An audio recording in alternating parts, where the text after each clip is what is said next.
on relève la responsabilité et la sagesse. Premier point. Deuxième point, je vous remercie d'avoir pas fait beaucoup d'usage d'exercice en parlant de l'enseignement de leadership.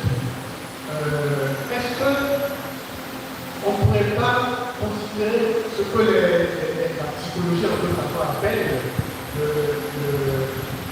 l'intelligence émotionnelle? Oui, j'en ai parlé dans le livre. Ah, d'accord.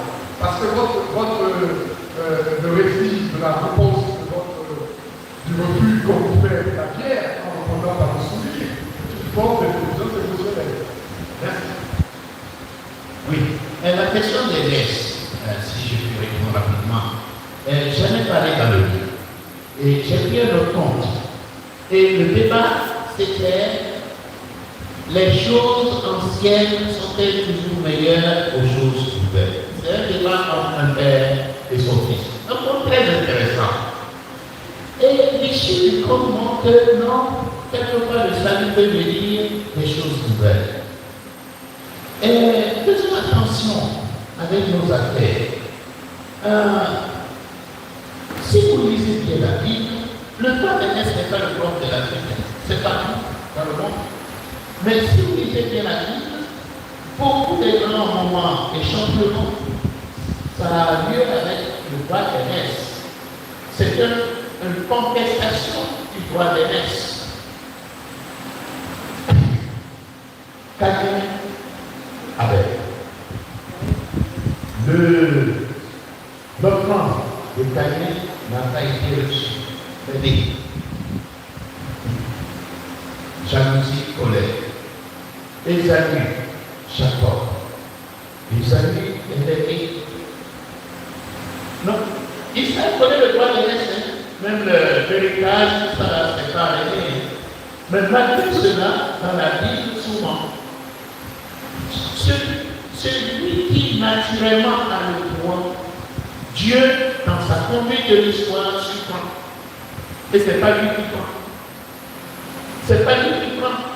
Même dans nos familles, quelquefois, il y a des pères, l'année, comme il ne fonctionne pas bien, il vient, aujourd'hui même, il vient par testament.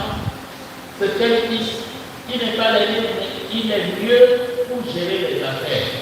Et le peu que j'ai laissé là, c'est à lui de c'est-à-dire, n'allons pas croire que parce qu'on est aîné, on est nécessairement meilleur. Et qu'on est nécessairement plus intelligent ou plus sage. Non.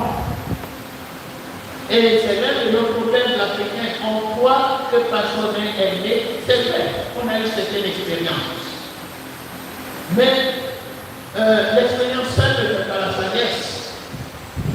On peut être. Moi, j'ai souffert de ça. On a commencé notre institut ici. J'étais parmi les plus jeunes dans le stade. Mais j'étais quand même beaucoup plus brillant que beaucoup. Et on ne voulait pas hésiter.